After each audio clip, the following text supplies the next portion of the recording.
Newsflash, the chorus of your song is not, I repeat, not the bit where the lyrics repeat. Why? Okay, so if it's not the bit where the lyrics repeat, then what is it and how do you write one? By the end of this video, you'll understand what a chorus is. You'll have a set of templates for how to structure the chorus so that it puts neon lights around the most important part of your song. And you'll also have a list of ways for how to go about writing lyrical hooks that land. Let's dive in.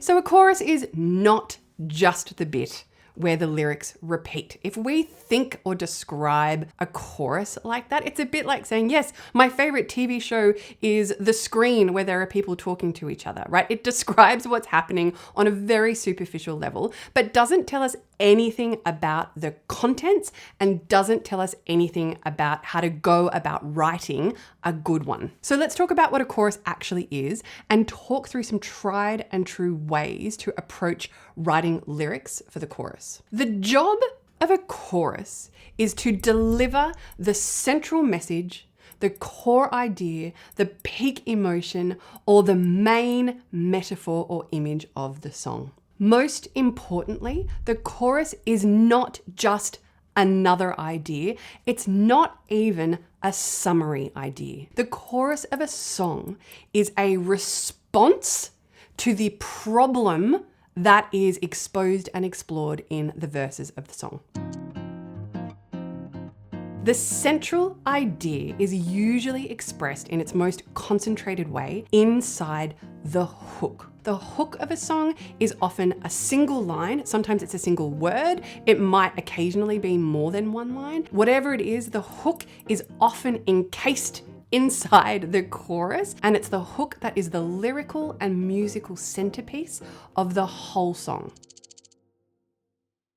One really important thing that totally distinguishes the chorus of a song from the verses or other sections of the song is the internal structure. What we see when we scan hundreds and thousands of songs, which I have done on your behalf, is that we almost always see that hook or title line repeat inside the chorus. This internal repetition of the hook is true today in popular contemporary music, but it is also true when we dip in and look at other popular songs from decades past, both of which we are going to do so that you can see how choruses are structured and how songwriters convey ideas that makes sure that a listener walks away understanding what the central idea of the song is. So let's take a dip inside the top 50 charts today. So I've opened up the top 50 in Australia, and even though I know we're all the way down here,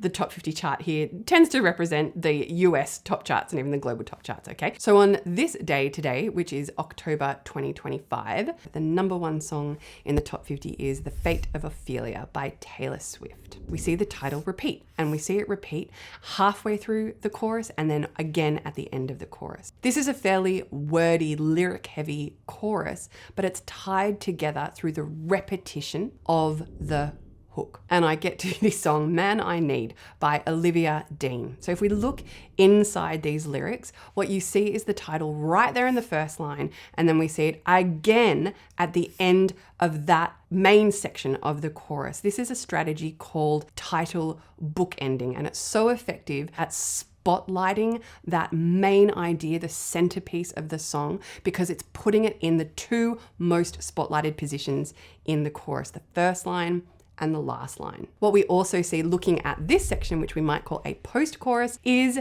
that the title repeats again inside the post-chorus. The hook repeats. She's also introducing a secondary hook in Talk to Me. So now we have two hooks playing with each other, repeating. She's really simplified the lyrics, and all she's doing actually at this point is repeating the hooks. And because this is 2025, we cannot look past the song Golden by EJ. So this absolute phenomenon of a song. And if you want to know a little bit more about some of the kind of exceptional, interesting, extraordinary things going on in the melody, you can check out this video right here where Benny does a bit of a breakdown of the melody of that song. But right now we're talking about chorus structures. This is a really nice, very simple pop chorus. What we really see is it's a chorus in two halves, and we see the title, that word golden, golden, repeat as the third line and the last line again halfway through and once again at the end. What we also see in this chorus is she has a secondary hook, which is the first line going up, up, up. And that also repeats in exactly the same position in the structure. So we see two hooks, both repeating first line, third line, and then again, first line, third line of that second half of the chorus. Internal repetition. At this point, you might be thinking, modern pop. That is for the youth. I am more sophisticated. Well, let's look at some other songs from a bit deeper in the last several decades. And you can really see that this is actually just something that great songwriters know, whether it's an intuitive knowledge or whether it is an explicit knowledge. We see it again and again. So let's look at everyone's favorite song, Hallelujah by Leonard Cohen. What we actually see when we look in this song is this is an almost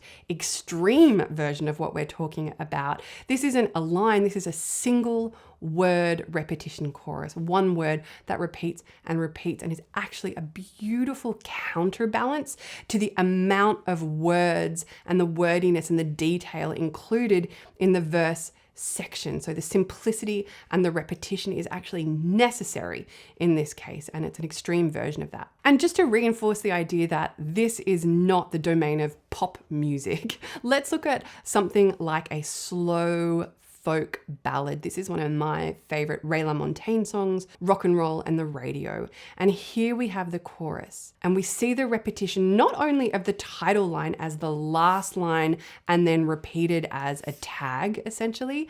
We also see a second line repeating internally, Are We Strangers Now? So we have this internal repetition happening on both the title line and also a secondary line. And in fact, this song could have been called Are We Strangers Now? The most important thing is that we really observe that the way that this songwriter is approaching the chorus differently than the verse is to ask the central question and then repeat it so that we as listeners really, really understand what the primary emotion is of the whole song. So 3 key takeaways at this point before we move on to talking about approaches to actually writing the lyrics. The takeaways are this.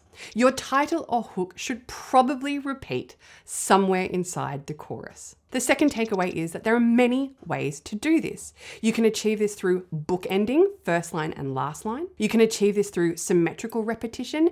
The title could be the first line and the third line, or it could be the halfway line and the last line. You can also achieve this repetition through tag repetition. So the title appears at the end and then repeats again at the end as many times as you like. The other critical observation is that the other lines in the chorus that do change, that are not the repeating part of the chorus, those lines do not introduce competing ideas or details. They are simply there to reinforce the idea contained in the hook. Their job is to support, not to distract or dilute.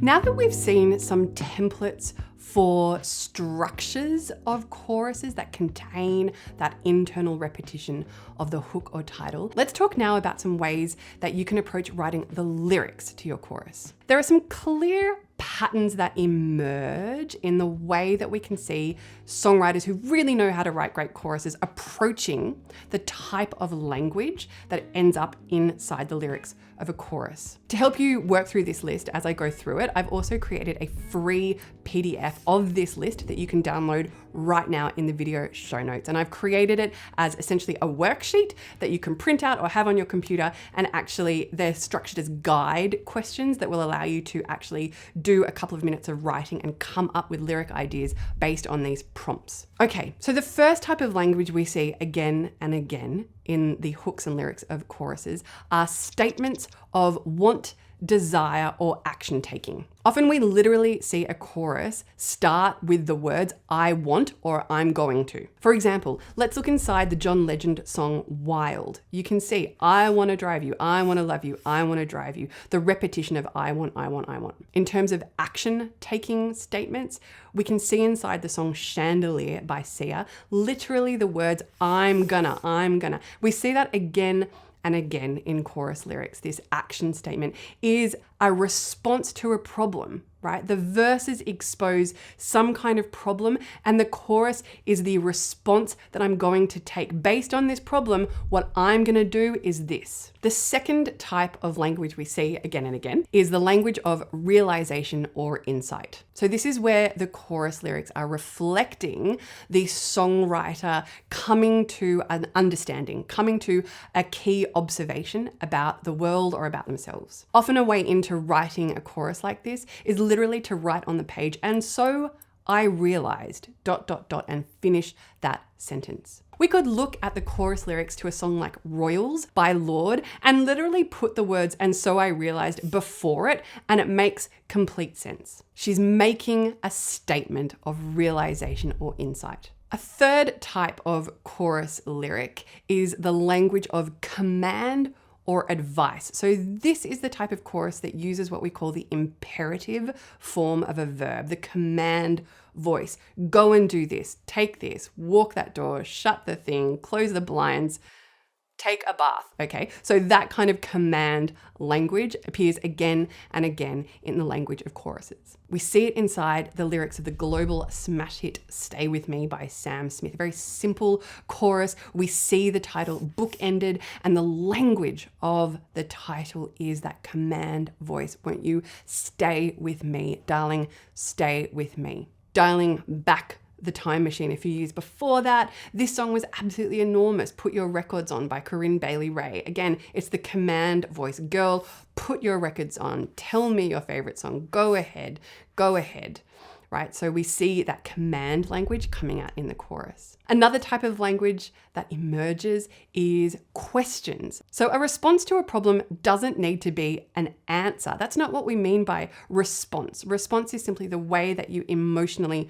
respond. And the appropriate response to certain problems or ideas or stories or events or relationships is a question. We see it in very contemporary pop writing, like the song Love Again by the Kid Laroi. Can we find love again? Is this the time to end? Question, question, question. A fifth type of language that emerges is a central image or metaphor. This is when the hook and the chorus and the song is centered around one image, symbol, or metaphor that really stands in for the central idea or feeling. In the classic Bruce Springsteen song, The River, one of my favorite songs, this is the lyric to the chorus. We'd go down to the river, into the river we'd dive, down to the river we'd ride.